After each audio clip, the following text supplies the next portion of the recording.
بسم اللہ الرحمن الرحیم۔ زیلینڈیا از الرحیق المختوم۔ دنیا بھر میں عام طور پر یہ سمجھا جاتا ہے کہ زمین صرف 7 براعظموں پر مشتمل ہے: افریقہ، انٹارکٹیکا، ایشیا، آسٹریلیا، یورپ، شمالی امریکہ اور جنوبی امریکہ۔ جبکہ 2017 کے بعد ماہرین ارضیات کو بعض شواہد ملے ہیں جن سے ثابت ہوتا ہے کہ ایک اور براعظم موجود ہے جو کہ اب تک نظروں سے اوجھل تھا۔ یہ براعظم نیوزی لینڈ اور نیو کیلیڈونیا کے نیچے زیادہ تر زیر آب پوشیدہ ہے۔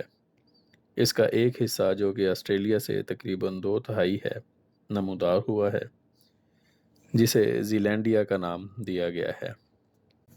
ماہر ارضیات نک مور ٹائمر نے نیوزی لینڈ کے ایک رسالے GNS سائنس کے مارچ-اپریل 2017 کے شمارہ میں بتایا کہ زیلینڈیا کو مختلف براعظموں کے چھوٹے چھوٹے جزائر کی بجائے ایک براعظم کے طور پر علیحدہ طور پر جاننا چاہیے، اور یہی بات درست ہے۔ ماہرین کے مطابق گونڈوانا لینڈ، جو کہ ماضی میں ایک عظیم الشان براعظم تھا، سے ٹوٹ کر کوئی 70 یا 80 ملین سال پہلے زیلینڈیا الگ ہو کر وقت کے ساتھ ساتھ پانی میں روپوش ہو گیا تھا۔ اپنے کل حجم میں یہ آدھے آسٹریلیا کے برابر ہے اور پانی میں 3500 فٹ نیچے ہے اور تقریباً 1 بلین سال پرانا ہے۔ مگر بہت سے ماہرین ارضیات زیلینڈیا کو ایک براعظم کے طور پر ماننے پر آمادہ نہیں ہیں، اور 2017 کے بعد سے ان دو دھڑوں کے درمیان تحقیقاتی بحث چل رہی ہے۔ 2017 میں نیوزی لینڈ، نیو کیلیڈونیا اور آسٹریلیا کے 11 ماہرین ارضیات کی ایک ٹیم نے یہ نتیجہ اخذ کیا کہ زیلینڈیا مائکرو براعظم یا براعظمی ٹکڑے کی بجائے زیر آب براعظم مانے جانے کی تمام ضروریات کو پورا کرتا ہے۔ اس فیصلے کو میڈیا نے بھی بڑے پیمانے پر کور کیا تھا۔ نیو کیلیڈونیا قدیم براعظم کے شمالی سرے پر ہے، جبکہ نیوزی لینڈ پلیٹ باؤنڈری سے اٹھتا ہے جو اسے 2 حصوں میں تقسیم کرتی ہے۔ زمینوں کے ان 2 بڑے ٹکڑوں میں روکاریاس اور پوڈوکارپس پر شامل ہیں۔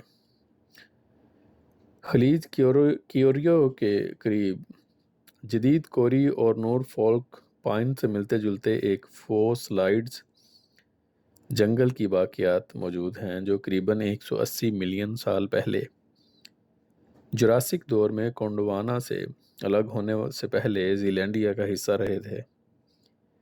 ان جنگلات میں اگنے والے درخت آتش فشانی کیچڑ کے بہاؤ سے دب گئے اور آہستہ آہستہ سلیکیا نے ان کی جگہ لے لی، جن میں فوسلز پیدا ہوئے جو اب سمندر کے بہاؤ کی وجہ سے سامنے آ گئے ہیں۔ جب علاقے کا درجہ حرارت نقطۂ انجماد سے گرتا ہے اور سمندر کی سطح کم ہو جاتی ہے تو زیلینڈیا زمینی ماحول کا منظر پیش کرنے لگ جاتا ہے۔ کیلیفورنیا اسٹیٹ یونیورسٹی کے پروفیسر جوشوا شوارٹز نے اپنے مضمون میں لکھا ہے کہ سائنسدان کئی دہائیوں سے زیلینڈیا کی حقیقت جاننے کی راہ پر چل رہے ہیں، اور یہ کہ ان ارضیات کا مضمون اتنا وسیع اور گمبھیر ہے کہ براعظم کی حقیقی اور مکمل تعریف کرنا ممکن ہی نہیں، جس سے پتہ چل جائے کہ زمین کے ٹکڑے میں کون سی شرائط ہوں تو ہی اسے براعظم کہا جا سکتا ہے۔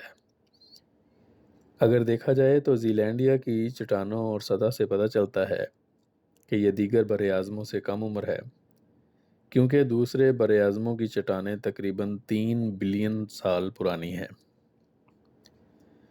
پروفیسر شوارٹز لکھتے ہیں کہ ہو سکتا ہے کہ زیلینڈیا کم عمر ہو اور ہم لوگ اپنی آنکھوں سے ایک نیا براعظم بنتا دیکھ رہے ہوں۔ یہ ایک بالکل نئی پیدائش کا عمل ہے۔